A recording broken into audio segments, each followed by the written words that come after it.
On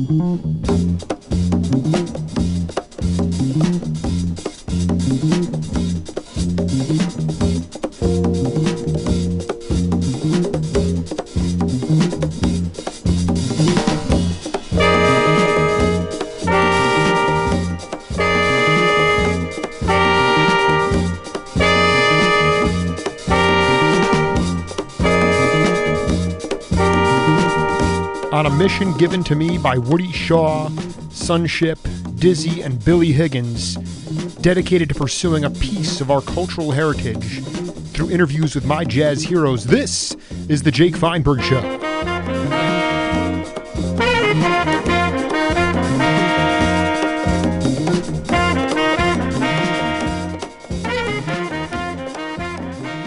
Got my coffee here, I'm all set. Me too.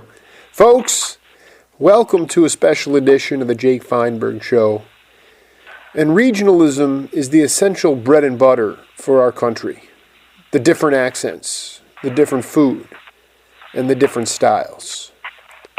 At one time in our country's history, this regionalism also included music. People are often enamored with the coasts, sunny LA and the North Beach scene, New York to Boston, and the Midwest concoction of blues and jazz. But it went deeper than this. Take Ohio, for example, where ethnic music was all the rage. Beer barrel polkas and Polish sausages inundated young aspiring musicians who were corralled into the classical idiom of their parents' generation, but were searching for more. They wanted to stretch sound and improvise. What a revelation. My guest today comes from the great state of Ohio and is part of one of the richest amalgamations of regional music that our nation has ever seen. The names include Rahsaan Roland Kirk, Joe Alexander, Todd Barkin, Tommy LaPuma, Nick DeCaro, Bobby Pierce, and Dave O'Rourke. Certain cities like Cleveland and Toledo have seen vapid times in music and equally electric times, with thriving jazz clubs, with musicians who were playing soulful, gutty tunes, while the audience dripped with bikers, bankers, and babes. My guest has played with all the greats, including Elvin Jones, Neil Creek, Junie Booth, Gil Goldstein, and Bob Moses, Ray Mantilla, Bill Dobbins, and Quincy Jones. He was classically trained and bludgeoned by his father before his sound outgrew anyone's ego. His sound is a raw, peppery, sequential list of ideas in no particular order, which, in fact, is total order. Aside from cutting albums on Inner City, he also opened his own record label called North Coast, which had him featured in live settings at ancient jazz clubs that brought in the likes of George Freeman and Clifford Jordan. Currently, he leads the Tri-C Jazz Studies program in the new Creative Arts Center named after the aforementioned LaPuma. An improviser, scientist, and great spirit, Ernie Krivda, welcome to the Jake Feinberg Show. Well, thank you, Jake, and thank you for the introduction. I hope it was somewhat accurate. I mean, I'm really, one of the things on one of your album, on your liner notes, you took the time to write a rather long, kind of bio of who you were, and I'm very struck by it because it resonates inside of me only because I feel that you came from a generation of, huge amount of respect for your parents and a huge amount of respect for what they really believed in. So you tried to roll with them for as long as you could. But inevitably, that creativity that lies inside of us all just became too great for you, and eventually you had to, you pivoted hard into jazz. Well, the liner notes that you're speaking of are the ones that were on my first recording, which is the Inner City recording, and was named by them Satanic. And the fact is, though, that I do believe that I know this for a fact now, that my dad, who was a jazz musician, actually wanted me to be deep down inside. But there was something he wanted, like most parents, they want their children to be better than they are, do better. And so it's somewhere in his mind, he thought that a classical musician is better than a jazz musician. And jazz musicians did actually think that. You know, of course, the famous Harry James quote when he came into the Carnegie Hall with the Benny Goodman Band just before their concert. And he came in and he said, "I feel like a whore in church." And see, that kind of represents that kind of thinking, that somehow that generation, that classical music is superior, is finer, better than what they were doing. And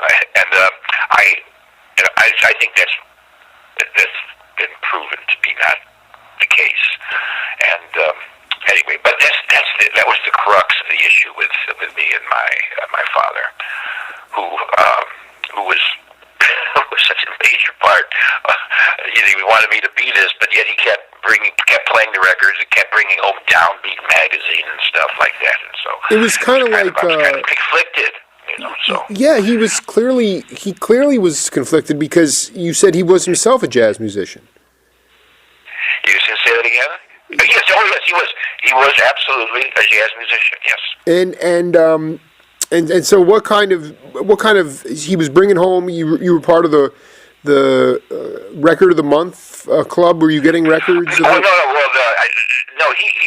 He used to go out and buy records all over. This comes from the time when you could go into like the grocery store, and they used to have like these compilation jazz records, and some of them were pretty good.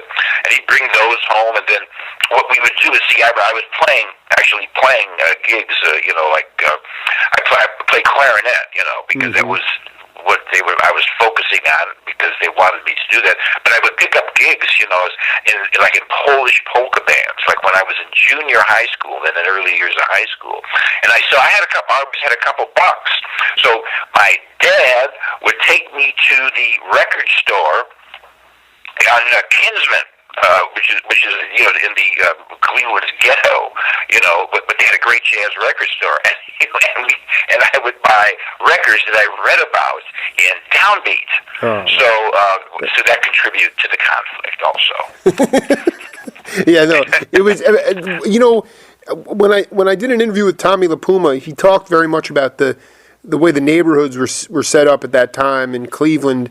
Italians and Jews, they'd be really connected. People were much closer together. The ghettos were more, just in general, the neighborhoods were a little bit more together, and neighbors knew who you were. So there was a little bit more. Oh, absolutely. And I think that lent itself to more trust.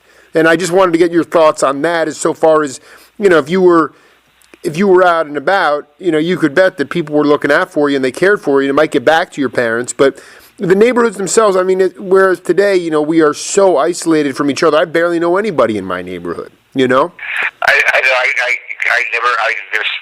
who the next door neighbor is, to be absolutely honest with you.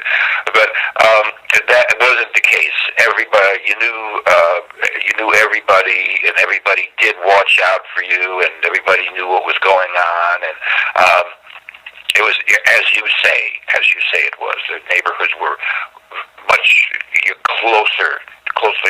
more closely knit. Yes. So, for me, I was born in 1978. I was born well after you started your career, and well after, the polka bands and everything else that was going on. And I was hoping you could talk to my audience a little bit about guys like Buddy DeFranco, guys who played the clarinet, and how they made that. Why was that instrument the popular instrument of that time?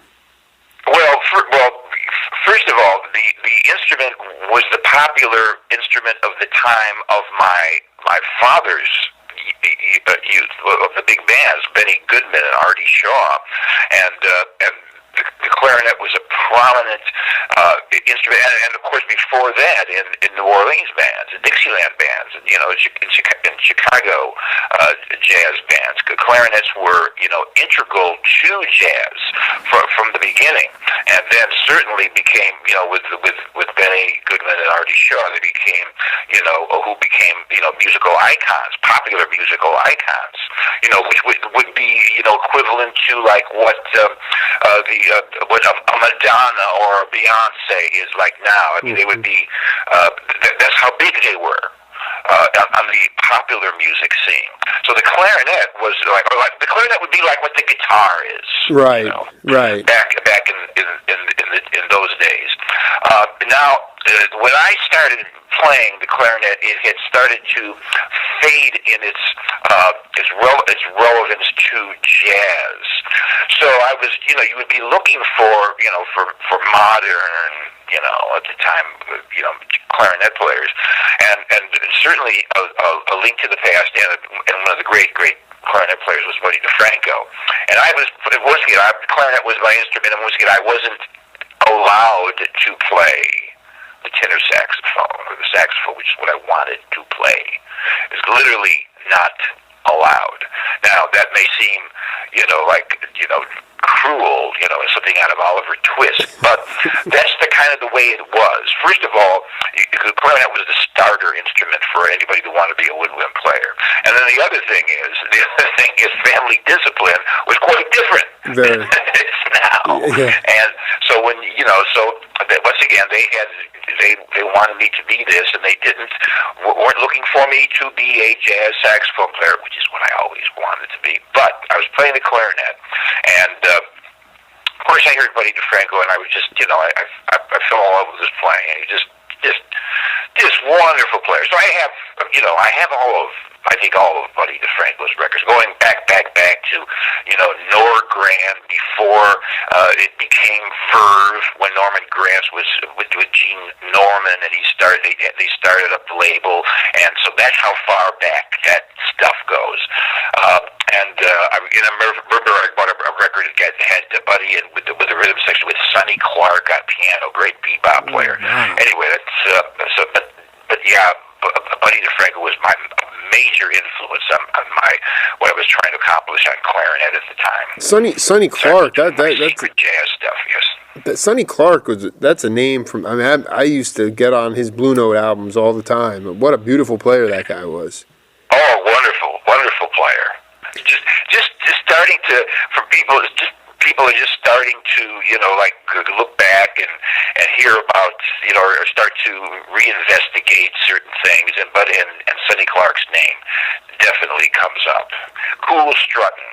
Matter of fact, this is unbelievable. I've been buying vinyl again, and so that this company is putting out these vinyl reissues, and they included in the package a T-shirt. So I have my wife wearing the Cool Strutting T-shirt with the album cover of Sonny Clark. So hey, listen, how hip is that? Well, it's really super. It's totally hip. I would just say that you could take it one step further by going down and diving into the local Goodwill shop and seeing if you pick the original copy up for 25 cents. It might be banged up, but you could have some snap, crackle, and pop, because there's something. I mean, the reissues are great. Don't get me wrong, and the cool and that's the album that I was thinking about too, because. But it was. I really want you to talk about this unsung hero. This guy. I assume he was the guy that sort of was the one that gave you the impetus to want to be a tenor player. Was Joe Alexander? Well, there are actually a couple of things. First of all, I do have to say that my father was my first. Yes. My first tenor saxophone hero, and my father had the ability to, imitate like all he did, and Hawkins would play like this, and then he would play like, and Ben Webster would play like this, and he would sound like Ben Webster too, Barry, a little that faster, and he would do that. So once again, you can see how deeply conflicted I was, wanting to do this and not being allowed to do this. So, and having been, encouraged by this guy who's doing this, but saying, "Don't do this now."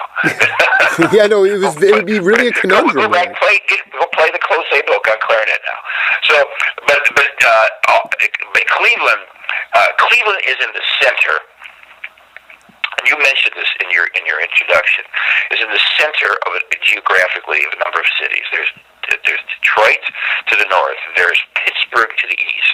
There's Columbus and Cincinnati to the south. Indianapolis to the west. Toledo a bit to the west, northwest, and Chicago a little farther west.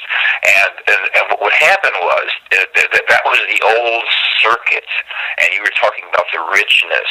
Well, musicians used to come through and play extended engagements, and Cleveland being center to these cities would get musicians coming from the north going south. All these things, and then people would play there for like a month, in a club. Right. And then sometimes, and what happened a lot of times they would, some of them settled in Cleveland. Eddie Backus came up from Columbus with Roland Kirk, and they played the Club 100 for about a year.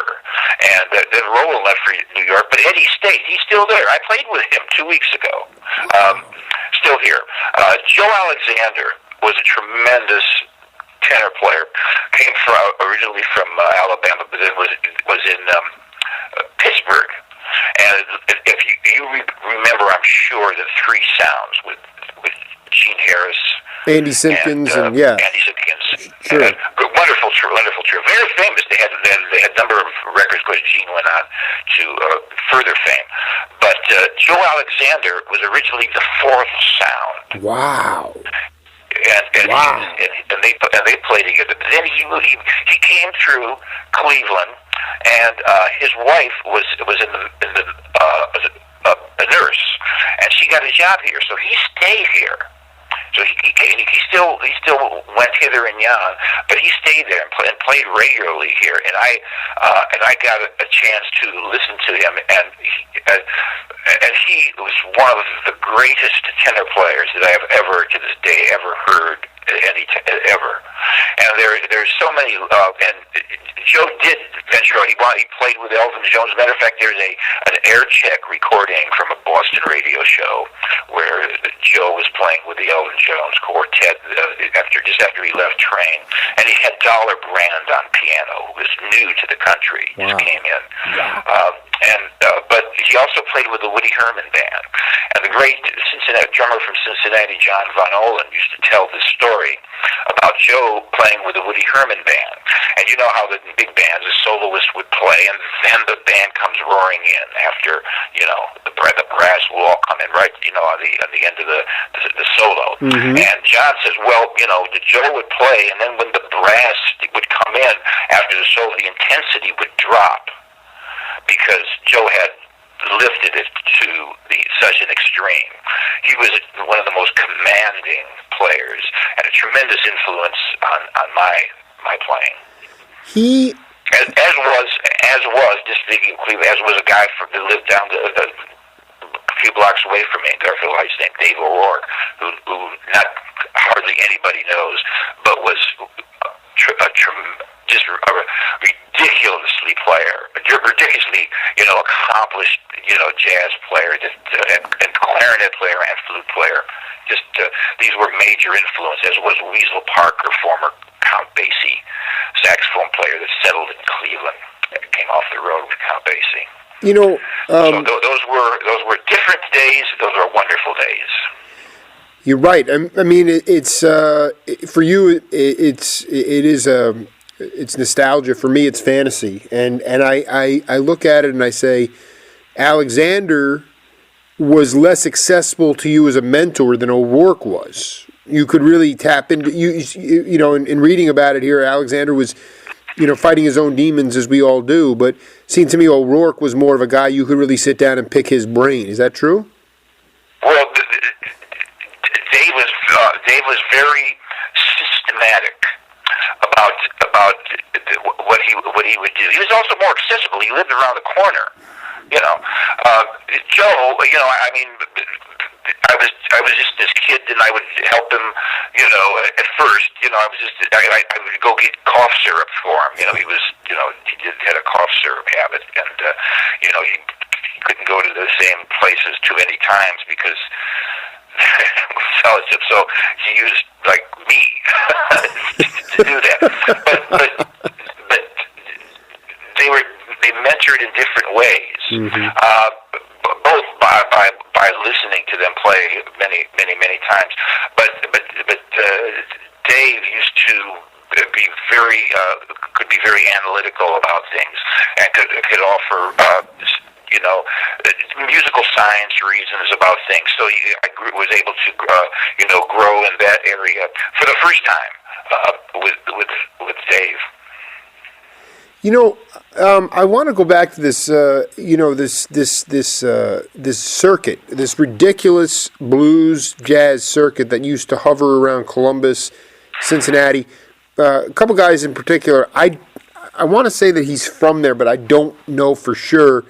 It was Don Patterson, and Don Patterson was Columbus. In a particular time, later 50s, early 60s, the organ thing started to happen in a major way on the heels mainly of Jimmy Smith's popularity. Mm-hmm. But the organ groove was really successful in these Midwestern cities that I mentioned, because these are blue-collar towns, and they're like working man's towns. And so, for example, the 105th Street area in Cleveland, which was which stretched from 105th all the way down to 100th Street in Cleveland over to Cedar, there was organ groups all over the place. And White Motors, and part of the clientele, for example, was real working, type guys. The late shift was, before the late shift and after the late shift at White Motors made up a lot of the clientele. That they responded to the music that had this strong groove to it. Blues-based jazz with strong, hard swinging, physical music, and Don Patterson was out of Columbus, and he wound up in New Jersey, or he wound up in Philadelphia. But you know how musicians just go here to there. But Columbus was a major organ town. That's where Eddie Backus comes from. Because the mercurial organist Bobby Pierce also comes from Columbus, and Bobby Pierce, absolutely, as does present day Bobby Floyd, who carries on the tradition down there. Wonderful organist and pianist. Oh, that's beautiful. No, what Bobby said was when he was with, I'll never forget this, when I interviewed him. He's living out in Southern California now, and I was sitting on his couch, and he was talking about, he was in Sonny Stitt's, he was with Sonny Stitt and with Billy James, and after Don had left, and he said, he goes, you watch. He goes, over time, when we keep our chops so high, like you said, it was blue collar. People were very physical, using their hands, and they expected hard effort and work. And Billy James said, you watch. We'll go on tour, and you'll see, because our stamina is so strong, other musicians can't keep up. It reminds me of what you said about Joe Alexander. The idea that he'd blow and blow and blow, and then the energy level would have to come down because no one could match it. And those guys, the rhythm sections of those times, Billy James, Don Patterson, Grant Green, and like you said, they'd be staying for, Patterson might have relocated to Philly, but he might come back to Columbus for 2 weeks and play at a supper club. Absolutely. And that burn, that cuts across all ethnic lines, cuts across all, stereotypes, all that other crap that we're caught up in, and in modern day. And to me, it must have been an incredibly invigorating time, a sweatbox of a time, really. You're absolutely right. You were the music was played hard, and people responded to that. You had to be engaged, to engage the audience. To engage those audience, you had to play hard. You had to give, and that also was very influential to the way, for example, I see the music, and that's why I kind of rue the day of background jazz, which is kind of had become an aspect of things. Oh, we're going to get into it. You can be, you can open up on this, because I think you're one of the more, we're not there yet in the interview, but I'm with you. I really feel like those guys, they were gut bucket guys. They came from that area, and those towns expected, burners, and and then the idea that you'd have, like, I interviewed all the Crusaders, and those guys would come through a blues circuit, and maybe Monk Montgomery would wind up with Stix Hooper playing with, Don Patterson in some supper club. It's just, to me, it spoke to just a really, really vital time in our country before the urban scares and the white flight and the cities became, just torn down. And to me, you were, in your career, you were just kind of really just blooming at that point as well. You were going through some transitions, but, I couldn't think of a better time to sort of, a better catalyst for you at that time in your career. I feel so blessed in so many ways, the way things have gone, and what I've been able to experience, and how I've been able to continue to grow in various situations. But having that fundamental that we're speaking of at that particular time was so important. It was, especially, and I'm trying. I teach, as you mentioned, of course, and to try to convey some of this to young people who don't know anything about it, and who are hard-pressed to experience it.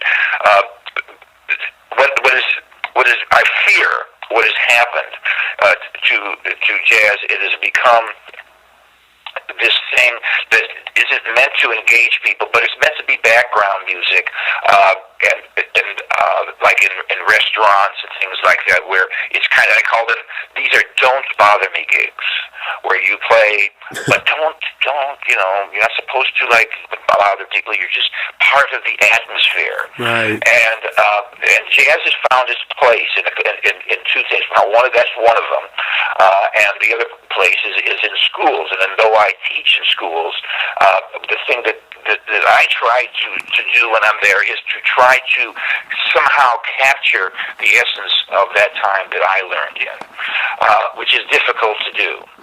Yeah, no, I was going to say, it's very, I would like you to talk about, I don't see how experientially the students, what can you give them experientially, meaning, like, to give them, opportunities to play live. I mean, that's part of the issue, is you're in a classroom.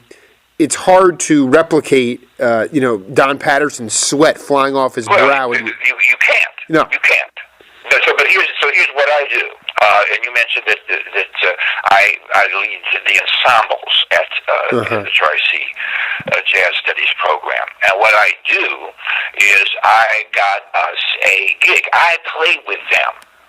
I learned from playing for leaders. I played in Eddie Backus's band, and I wrote out.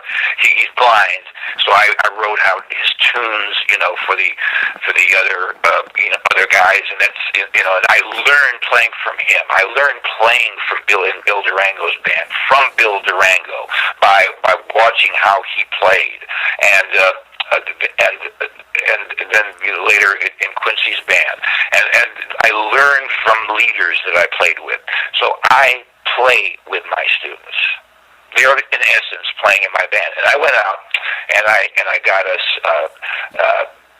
a regular gig. So we play a regular gig not in a restaurant, but in a bar, and it's a place where you can play and sweat, and you play for people who wanted to hear that, and so and I do that because I truly believe that you can't learn to play in a classroom, and you can't just learn theory and play. You have to see how things work. You have to try to engage people with your playing, and judge how you're doing by the response you're getting from your audience and from the people that you're playing with, and how this works as a group as you're trying to sell what you're doing to folks.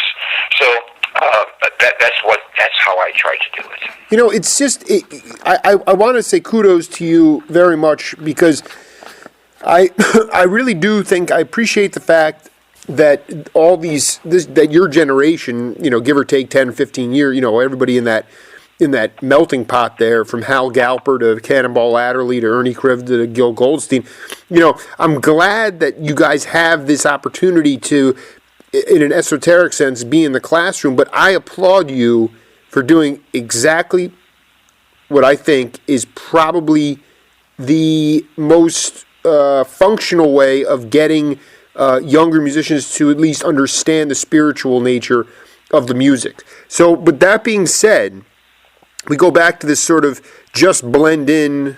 I forget the quote you used about what jazz has become. I was at, jazz impresario Todd Barkin is starting up a new gig at the Iridium in New York. And he brought in, it was a tribute to Wes Montgomery, and Jimmy Cobb was on drums, and Harold Mayburn was on piano, and Ray Drummond was on bass, and I was there, and I was out of my mind. I was having a ball.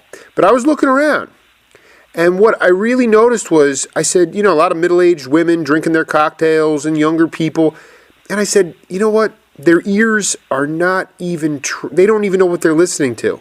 They're not even, they're not listening, they've been...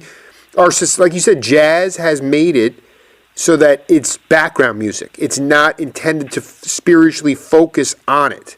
That is a conundrum that we have to, and I believe it's cyclical and it will change. But I was looking around, people are yawning, and this was the most blazing set. I mean, Harold Mayburn, there was a fire that he started on that ivory. It was unbelievable. And that to me, when the audience checks out, that's pretty humbling, because it means they're not necessarily void of soul, but they're detached emotionally, and they're used to this sort of, unfortunately, this electronic mishmash that our music has become. No, you're right. It has to do with listen. A lot of it has to do with listening. Yeah. Is like, for example, my mother is 93.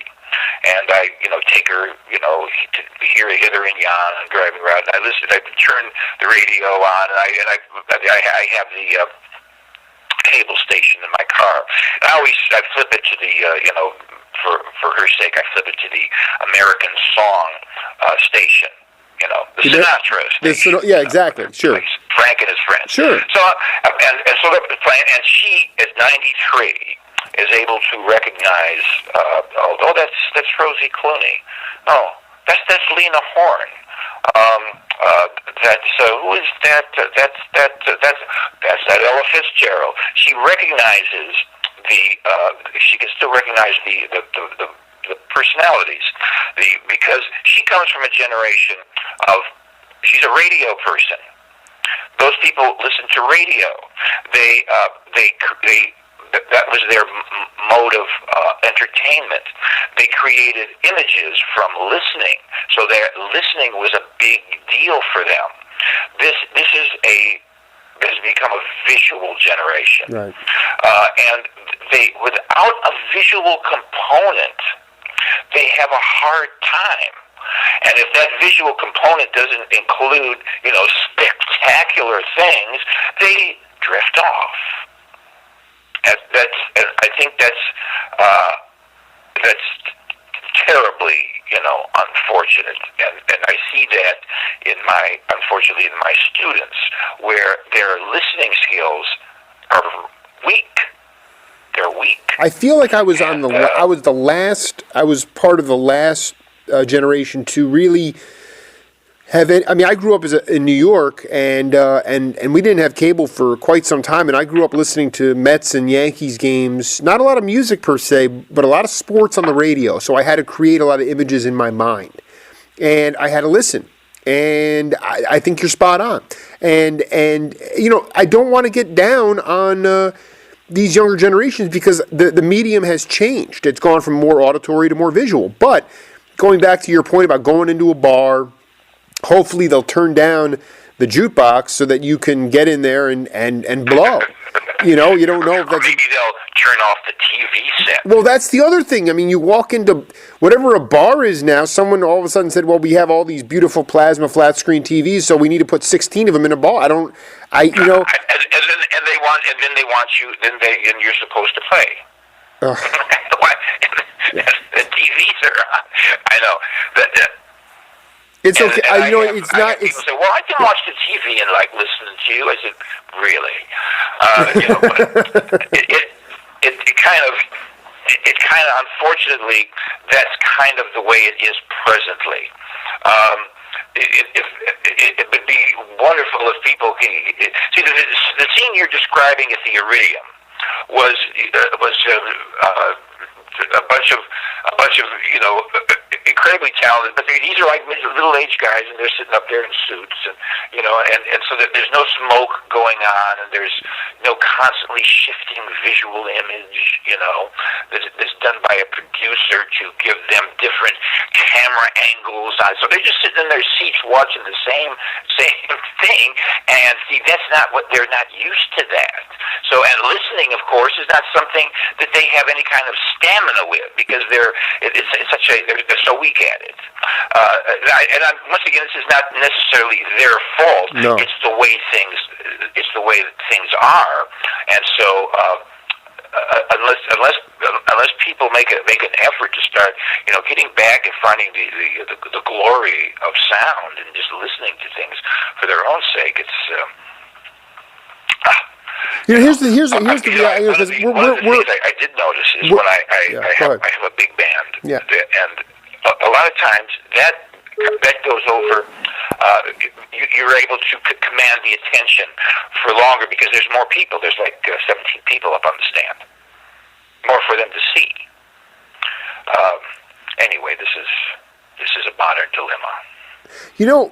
It is, and we're on the same page with it. I just want to preface it by saying I know that my evolution in music and my love of music as a journalist and as a historian, I remember going to see concerts in Boston at these really high-end jazz clubs where, there aren't other visual distractions. But, I remember seeing like Elvin Jones or maybe Elvin and Bobby Hutcherson and not really appreciating it because I hadn't cultivated my ear.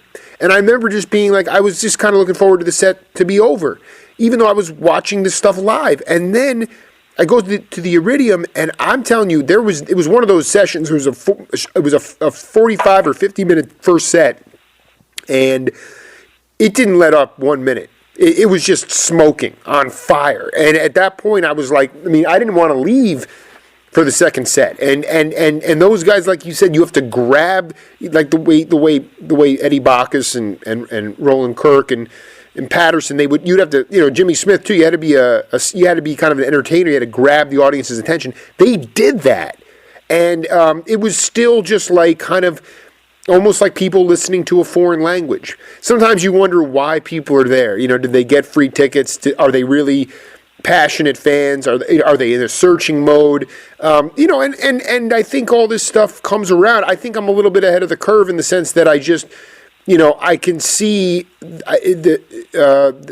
especially within music, the industry, it reeks of inauthenticity. So I'm just sort of going back to those guys who, like yourself, who grew up during a time when it was wide open, and there were struggles, and you were the first to say there were ups and downs, and in terms of, pockets of totally dead periods of music in Ohio and elsewhere, and then things would just sort of open up in a blaze. But and then also, like like Tommy LaPuma and I were talking this morning. It's like the corporatization of all the radio stations has stifled independent. You know this better than anybody. Independent record labels, regional hotbeds of activity. Just that's where we're at. I don't see how to move. I don't see a path forward. I just know where we are right now. Well. there's always independent movements that happen that catch on a little bit, and then there is in some place, and then people decide that this might be something that can make money for them on a wider scale. There's always hope. The thing is, I still hear. Jake, are you there? I'm here. Okay, guys, somebody's trying to. It's okay. We can edit that out. You got some call waiting there. We'll ignore them. It's fine. But I still hear people play and make it happen. And here's the thing that happens. If I go to Detroit to play, Detroit has 25% unemployment at least. All right. However, I go play at the Dirty Dog or Cliff Bell's in Detroit, and the joint is jumping. Wow. People are coming in to hear the music, and they're relating to the music. If you lay out the real stuff, people will still respond. It may not be in an arena-sized environment. You know, like a lot of promoters, they want you to fill an arena. Well, sometimes it's still, you're playing for 150 people or 100 to 150 people or 200 people, but they still respond if you can still get them to respond if it's the real thing. And in some places, I mentioned Detroit because that just amazes me that these folks are, struggling like crazy, yet they still turn out to hear jazz. Right, because you know what, and that makes me smile because at the core, jazz, is an offshoot is from blues, and these people are. I think that's the other part of it. You have to really, you have to literally be living in that kind of lifestyle to really appreciate it as well. In some ways. Well, you're looking for something vivid. You're right. Right. That's right. Life isn't so good, so when you experience it, you want something that's vivid, that's engaging, looking to engage you. I can see that. Yes. Exactly. And so, without further ado, let's engage with a tune here, Ernie Krivda tune, and we'll take a listen to it and come back and talk about it. Okay? Okay.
That still holds up pretty well today.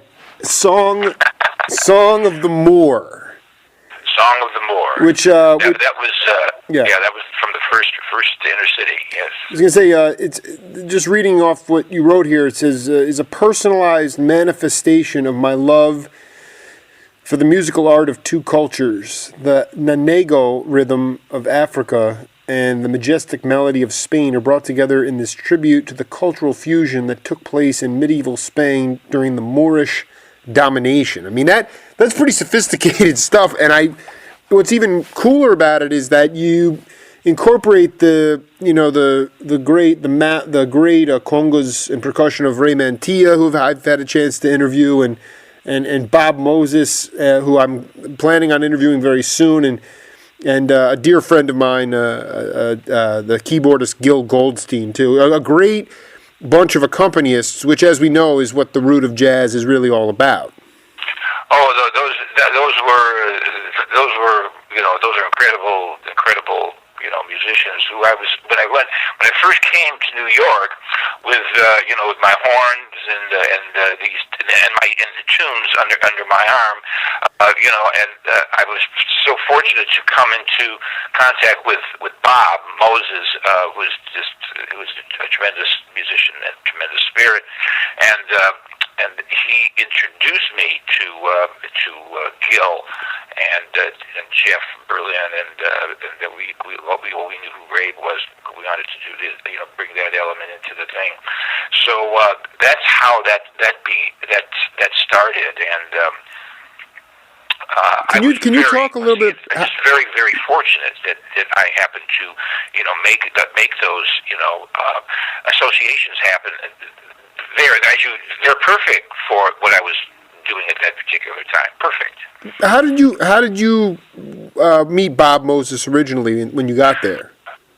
Well, I was playing with a group that called Jankry in New York, and it was vocalist Jay Clayton was in that, and Glenn Moore was playing bass. Wow, from Oregon. Piano, and they used to do concerts and bring in special guests, and Bob was one. He played some gigs with us, and that's how I met Bob. So Glenn Moore was on bass. Who was on drums? Well, no one was on drums. That's always. It was. It was like it was Glenn and Larry and Jay, and then they added me. and I played mostly soprano and flute in that band. Well, so help me out here. So you played soprano and flute. Glenn played bass. There was and what other instruments were in the band? Larry Carriage played piano. Yes. And Jay sang. Which he played what? She sings. Oh, she sang. Vocalist. Okay, that's beautiful. I was going to say that is because I know Glenn. I've been tripping on Glenn Moore from his days in Oregon with Paul McCann. Right. And right.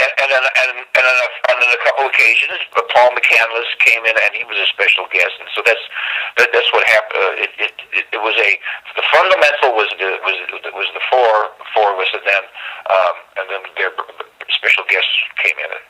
It must have been extremely invigorating for you to go and play real, authentic music after.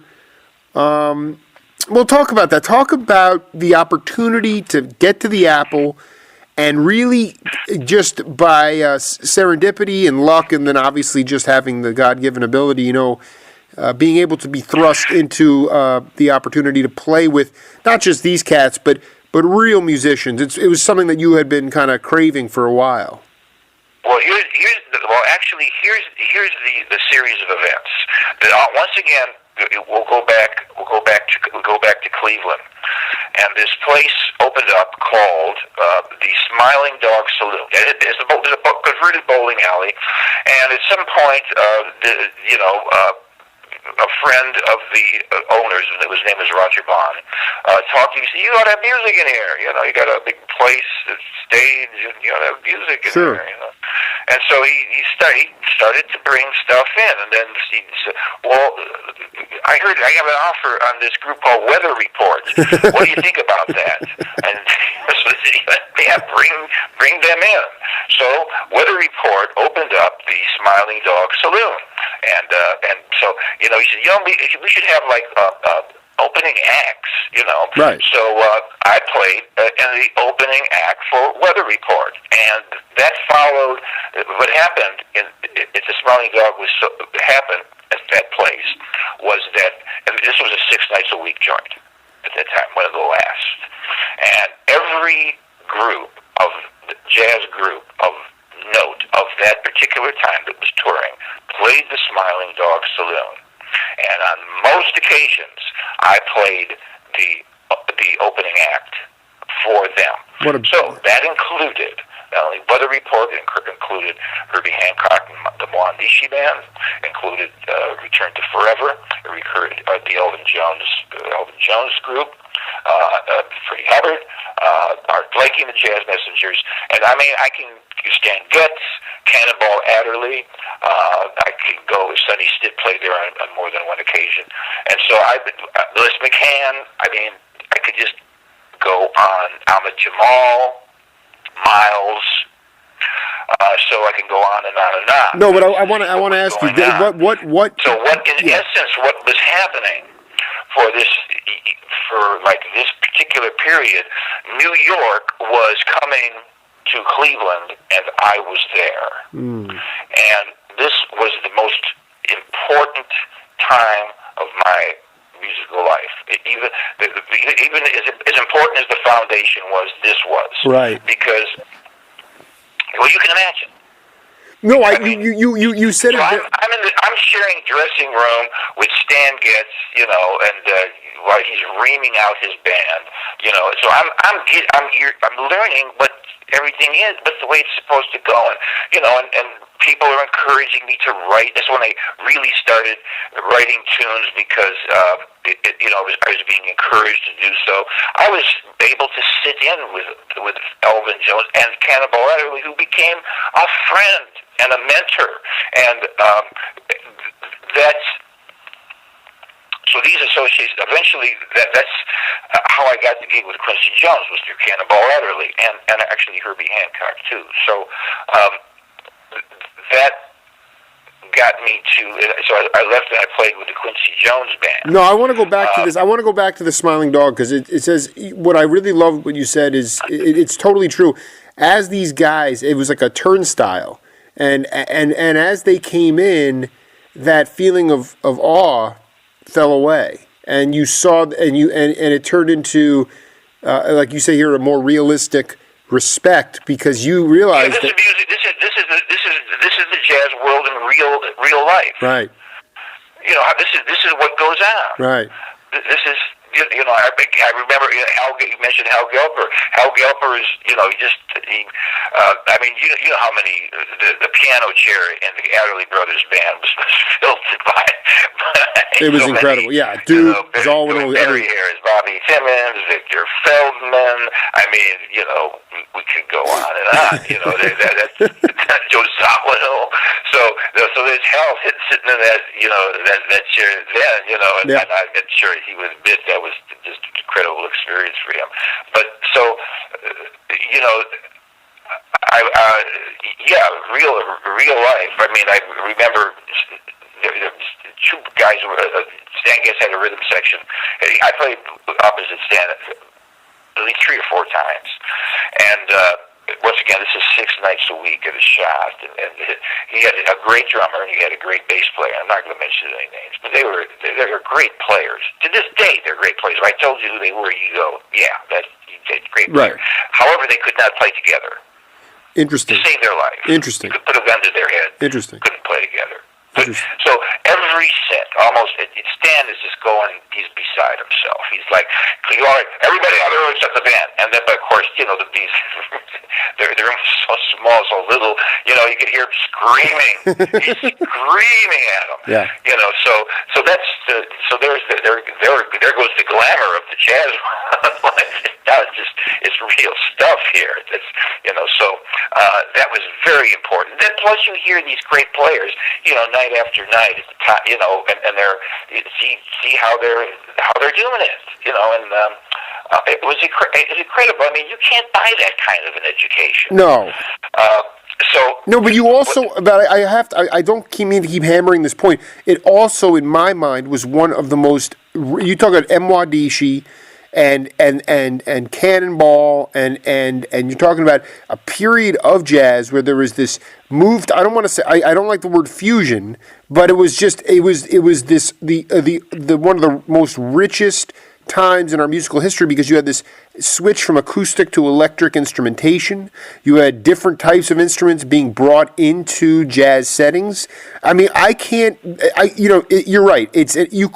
You can't pay enough for that education, but it wasn't like this wasn't like straight ahead cool jazz. You were looking at some. No, you're right. It was a time when guys were trying, they're trying stuff. Yes. You know, there's no formula yet. There's no there's not the formalized, you know, smooth jazz that you hear these days. This was guys trying different stuff, incorporating this influence and that influence, and that was like that was very important to me at that particular time too. And so everybody is doing it. So you're getting the energy was tremendous. And I don't. What's amazing to me, is it's just so interesting because you get these connections. These guys like Cannonball who helped Airto Moreira get his citizenship. I know the guy what a big heart he had, and they give you connections to albeit a genius in Quincy Jones, and you go out there. And you go from these guys that were trying new stuff and experimenting, expanding sound, really spiritual stuff. And you go into a situation with Frank Rosolino, Ray Brown, and all these titans, and you're playing smooth jazz. Quincy Jones, and that's yeah. It was a little disappointing, although in retrospect, I'm looking back at this now. Looking back at it, Quincy actually was trying to do things. Mm-hmm. He was trying to bring together all the elements of the black experience. And so the band consisted of people, that you just mentioned. Plus, it also he brought in people from Rufus. He brought in the Johnson brothers. He brought in Dave Bruce's brother Don to play on keyboards, and so there were all these different elements. Now, actually, you have to say that now that takes a lot of nerve to try to do that. Now, he had just, my disappointment at the time came off. I heard the Walking in Space, recording. Right. And I said, yeah, that's cool. Yeah. That's certainly okay. But we were touring on the Body Heat album, which was more of the our R&B aspects of the black culture were present on this album. That's what we toured on. We still did Manteca. We still did stuff, but he was trying to bring these things together. I'll never forget the first rehearsal. Okay, just to show you the disparity of experience that was going on here, and to give credit where credit is due in terms of the nerve that it takes to bring these elements together. I'm not sure if you know. Have ever met Sahib Sahab? Well, no, is he still around? No, he's not. I saw him in the Clark Bolan Big Band. He's a kind of follow Quincy. He had a lot of his own stuff going, but he was in a lot of Quincy things. Sure. He's kind of Quincy's bandstand sergeant. Sure. So when the first rehearsals that we had out there were like, Q was not there. So it's just kind of he threw us together. So I'll do something. So see, he's gonna run things. Okay. All right. You guys know anything? There's the funk guys there. And you guys, what do we know? Killer Joe. Okay, yeah, we know Killer Joe. So there you go. Down. So we're playing this tune, and there's this bridge to Killer Joe, that goes through chord sequences. All right. Now the funk guys didn't know anything about that. So they just knew about down. So we're playing, it's going on, So he, just at some point he says, hey, at any time is the bridge going to be coming into play? At any time soon. Are we going to do? These guys are looking at each other. So at that point, all of the jazz guys totally lost all respect for all of the other people. So that was kind of what was going on. No, that's really cool to. Yeah. No, I really. This is really actually. It was not. It was an ambitious project. All right, but I was looking for a more blowing thing. I would like to do. However, getting to what it did, I made more money than I ever made in my life, and I was able to sock it away. And I wanted to go to New York because that's where the recording business is, and it was very important in my life that I be doing that, because recordings had always meant so much to me, and also because I was disappointed that so many people that I admired so much did not have any discography, so they did not have much of a recording legacy. So I was very determined. So I got that after the bandstand. That was like Quincy's last touring band, and so I took my ill-gotten gains, and I went to New York, and that was my stake. And I got there. It was 1976, and the ships were sailed. It was the bicentennial. The ships sailed up the river. I watched them from my window, and I was going out looking to try to sell my music, which I had cultivated at the Smiling Dog Saloon. That one of those tunes you heard. The Song of the Moor was written in the early 70s. No, I want to ask you. You said that that you one of your goals was to make sure that you could get guys on the album that did not necessarily have a discography of their own. Is that how the lineup came about? No. I wasn't that. No. I'm talking about so many musicians over the years that I had respect, like Joe Alexander. Right. But he had hardly any discography whatsoever. Yeah. and one of the greatest players. You know, Dave O'Rourke has no discography. So Ira Sullivan has another player that I, is very instrumental, in my development that I, just think the world of, doesn't have the discography that he should have, in my opinion. It's gotten more so. But I was determined to get into this and to start recording. Yes. And New York was the center. Yes. And it was 1976, and jazz was starting to be appreciated. A lot of independent labels were popping up, and within 6 months, I had that inner city recording contract. It's really this. I got confused with Ira Shulman for a minute, but Ira Sullivan. You're very honest. I just like the fact that this idea, going back a little bit, back in the summer of '69 here, you're down in Florida playing some music. You're not thrilled about it, but then you walk into this Ira Sullivan band. You said there's businessmen, tourists, hookers, and truck drivers, and they were listening reverently. And it's kind of what we were talking about before, where they were tapped in.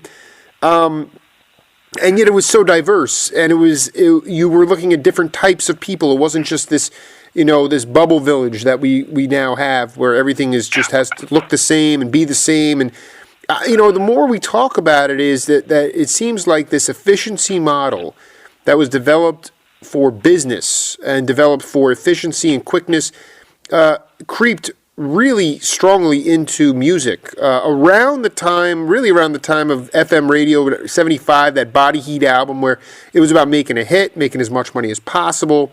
But this thing in '69 that you're describing is exactly the kind of thing that I've been, that I keep harping on. And it sounds like it was a very moving experience for you. Well, the late '60s. Yeah. I don't know if it was like the deadest of dead periods, and not only was it dead, not only were people indifferent, like you see occasionally these days. People hated jazz. They hated it. Hated it. That's amazing. It's like you aren't going to be playing any of that up-tempo jazz, are you? It was like that. So there's no place to do anything, and so like I'm on the road with this band, it wasn't anything even close to what I wanted to do, and I was wondering if would I ever be able to do what I wanted to do. And we were stuck. Then we got stuck in Florida. So this was, you talk about a dismal time, and darkness filled the land, And so, but we went down to Miami, and it's a place called the Rancher, and I heard about Ira Sullivan playing there, and here was Ira playing from the heart, playing the real stuff, and with such conviction and such a depth of relationship to what he was doing, everybody was just loving it, and it was like, there's hope. Right. Well, it's interesting that you talk about because the late, like you said, during this time you were channeling Cedar Walton, Lee Morgan, Coltrane, and to me it seems like that was like the. It's interesting to hear you talk about being a dead time, at least among people who didn't want to. I'm talking about 1960, 1967, 8, 9. It was like, for example, over here, that was when the big split, the big racial divide happening. That was the riots in Cleveland. Right. I was playing at the Lucky Bar on Cedar Avenue, which is,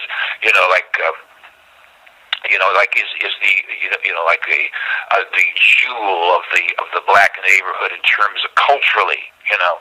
You played Cedar, you had to have your shit together. Excuse me. But that's, I was playing with Jack Town, Lawrence Jackson was a great drummer here. I was playing in a band with him, and he used to, when we rehearsed, he would go, we gotta get it together. We're playing on Cedar. We're gonna play on Cedar.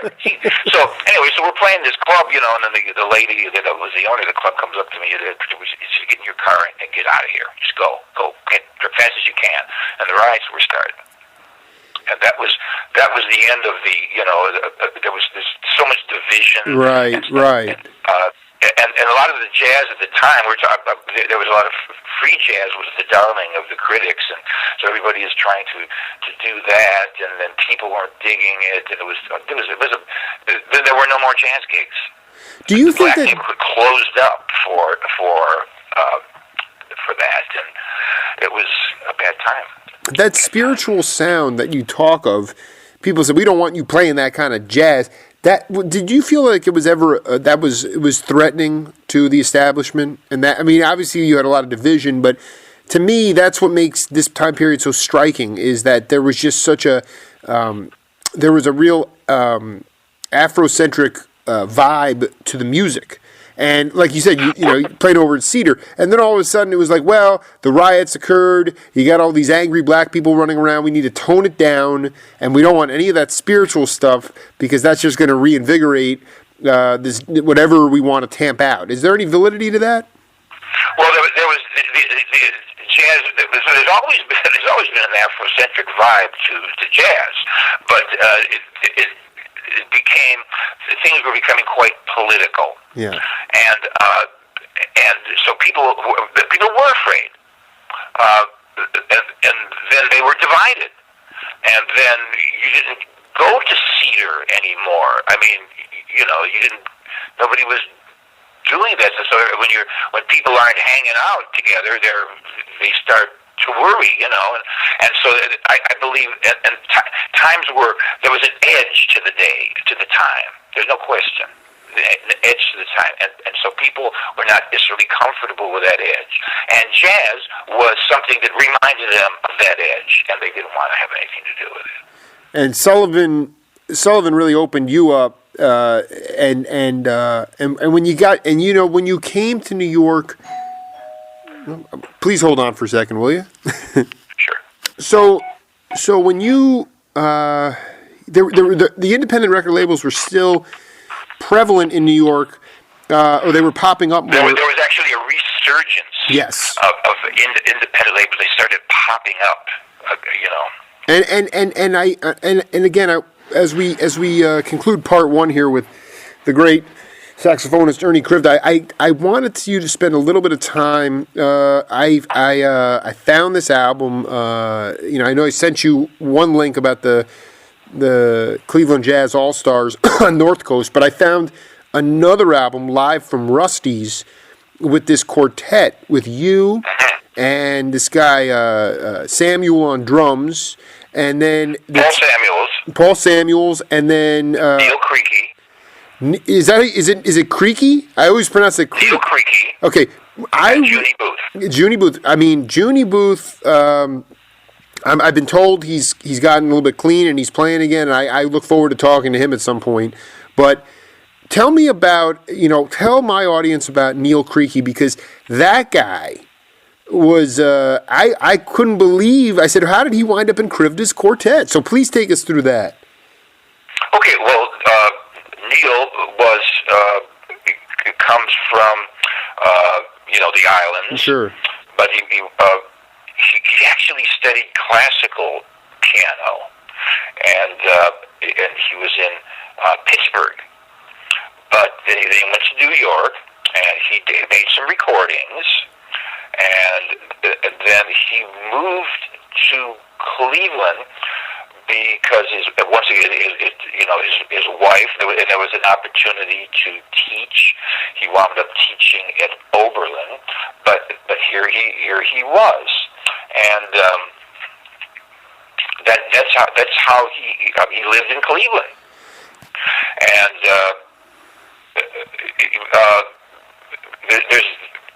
he was always working, always playing. And I had this opportunity to do this tour, and which included playing in New York. We played the Carnegie Hall, the recital hall is part of the thing, and we also played Rusty's there. And I had actually known Junie since the Smiling Dog days. He had played with. He was with Elvin Jones, sure. I do believe. Sure. No, wait. Excuse McCoy. McCoy Tyner. Yeah. McCoy Tyner, exactly. So he's and so we put this together, and we played in, let's see, we played Cincinnati and Toledo and Buffalo and New York, and so when we were at Rusty's, a friend of mine had his tape recorder, and so that's how that happened.